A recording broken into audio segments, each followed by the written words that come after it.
Hi friends, welcome to our channel.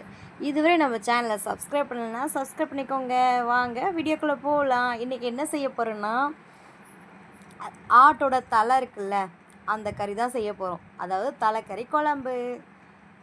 வாங்க எப்படி செய்யுதுன்னு பார்க்கலாம். அதுக்கு முன்னாடி நம்ம சேனலை சப்ஸ்கிரைப் பண்ணலன்னா சப்ஸ்கிரைப் பண்ணிக்கோங்க. அதுக்கு நான் ஒரு 4 தக்காளி, 2 வெங்காயம், 2 பூண்டு, கொஞ்சம் தேங்காய், கொத்தமல்லி, கறிவேப்பிலை, இஞ்சி, பட்டை, லவங்கம் கொஞ்சம் சேர்த்து மிக்ஸியில் அரைச்சி எடுத்துக்கலாம். பாருங்கள், அரைச்சாச்சு.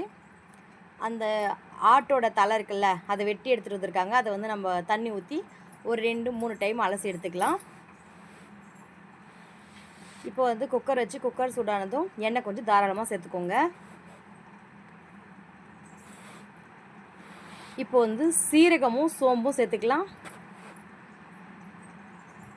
நல்லா பொரிஞ்சது. இப்போ இந்த கறி எடுத்து போட்டுடலாம். அதில் போட்டு ஒரு 2 டைம் நல்லா மிக்ஸ் பண்ணி விட்டுட்டு உப்பு, மஞ்சள் சேர்த்துக்கலாம்.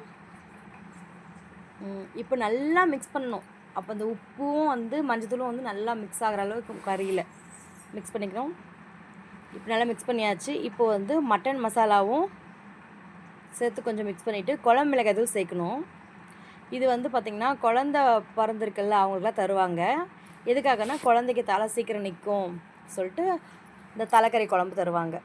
பாருங்கள், குழம்பு மிளகாய் தூள் சேர்த்துட்டு நீங்கள் காரத்துக்கு ஏற்ற மாதிரி சேர்த்துக்கோங்க. நான் 1.5 ஸ்பூன் சேர்த்துருக்கேன். நல்லா கிரேவி ஆகும் போது நம்ம அரைச்சி வச்சுருக்க மசாலா சேர்த்துடலாம். சேர்த்து நல்லா மிக்ஸ் பண்ணணும். பாருங்கள் எப்படி மிக்ஸ் ஆகிருக்குன்ட்டு. நல்லா மிக்ஸ் பண்ணதுக்கு அப்புறமா தண்ணி தேவையான அளவு சேர்த்துக்கலாம். நல்லா மிக்ஸ் பண்ண என்ன பண்ணால் அது நல்லா வந்து இறங்கும். அந்த சாரெல்லாம் அதுக்குள்ளே போயிட்டு நல்லா ஜூஸியாக நல்லா டேஸ்ட்டாக இருக்கும். அதுக்காக தான். பாருங்கள், தேவையான அளவு தண்ணி சேர்த்துக்கலாம். தண்ணி சேர்த்தாச்சு. இப்போ வந்து உப்பு காரம் செக் பண்ணிக்கோங்க. பத்தலைன்னா சேர்த்துக்கோங்க.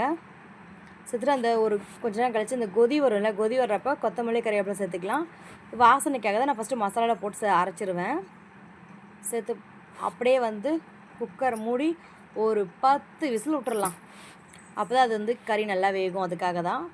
பாருங்கள், விசில் வந்துருச்சு. விசில் வந்து ஆஃப் ஆனதுக்கப்புறம் ஓப்பன் பண்ணி பார்க்கலாம்.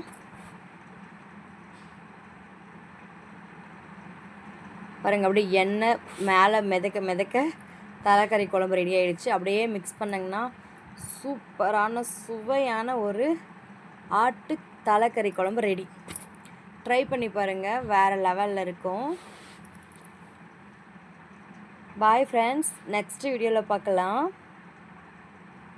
உங்களுக்கு பிடிச்சிருந்தா கமெண்ட் பண்ணுங்கள், ஷேர் பண்ணுங்கள், லைக் பண்ணுங்கள். பாய்.